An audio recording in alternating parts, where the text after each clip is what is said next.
Home of the Brave, page 3. Snow. When the flying boat returns to Earth at last, I open my eyes and gaze out the round window. What is all this white? I whisper. Where is all the world? The helping man greets me, and there are many lines and questions and pieces of paper. At last, I follow him outside. We call that snow, he says. Isn't it beautiful? Do you like the cold? I want to say, no, this cold is like claws on my skin. I look around me. Dead grass pokes through the unkind blanket of snow. Everywhere the snow sparkles with light, hard as high sun. I close my eyes. I try out my new English words. How can you live in this place called America? It burns your eyes. The man gives me a fat shirt and soft things like hands. Coat, he says. Gloves. He smiles. You'll get used to it, Keck. I am a tall boy, like all my people. My arms stick out of the coat like lonely trees. My fingers cannot make the gloves work. I shake my head. I say, this America is hard work. His laughter makes little clouds. Old words, new words. The helping man is called Dave. He tells me he's from the Refugee Resettlement Center, but I don't know what those words are trying to say. He isn't tall like my father was, and there is hair on his face, the color of clouds before rain. His car is red and coughs and burps when he tries to make it go. Doesn't much like the cold either, he says. I smile to say I understand, although I do not.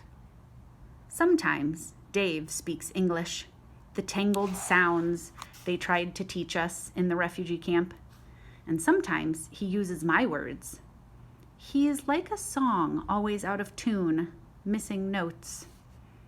To help him, I try some English, but my mouth just wants to chew the words and spit them on the ground. We are like a cow and a goat, wanting to be friends, but wondering if it can ever be. Questions. We drive past buildings, everywhere cars, everywhere dead trees. Who killed all the trees? I ask. They're not dead, Dave says. This is called winter, and it happens every year. In spring, their leaves will come back. You'll see. He turns to smile. His eyes are wise and calm, the eyes of a village elder. Your family will be happy to see you, Dave says. But he doesn't mean my truest family, my mother and father and brother. I don't answer. I reach into my pocket and feel the soft cloth I carry with me everywhere. Blue and yellow, torn at the edges, the size of my hand, soft as new grass after good rain. Dave asks, when did you last see your aunt and cousin?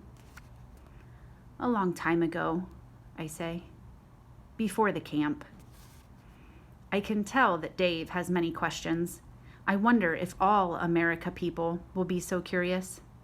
My mouth is going to get very sore, stumbling on words all day long. We stop at a light, hung high in the air, red and round, like a baby sun. How was the airplane trip? Dave asks in English. When I don't answer, he tries again, using my words.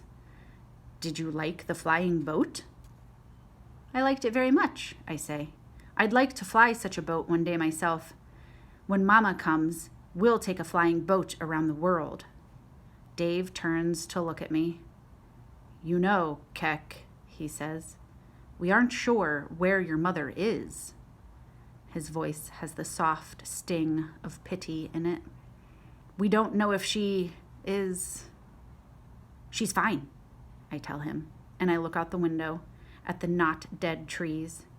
She will come, I say, and this time I use my words, my music. What the heck? We drive down a long road with many fast cars. Still, there are buildings, but sometimes not. I see a long fence made of old gray boards, and then I see the cow. Stop!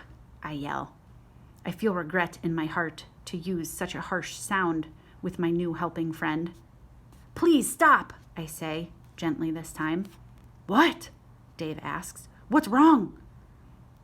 Did you not see her? The brave cow in the snow? Dave glances in the looking back glass. Cow? Oh yeah, that used to be a big farm. A lot of land around here's getting sold off now, but that farmer is hanging on. I don't understand his words, but I can hear that he doesn't love cattle as I do, and I feel sorry for him. I twist in my seat. The don't move belt across my chest pulls back. Oh, what the heck, Dave says. I have not yet learned the meaning of heck, but I can see that it's a fine and useful word because he turns the car around.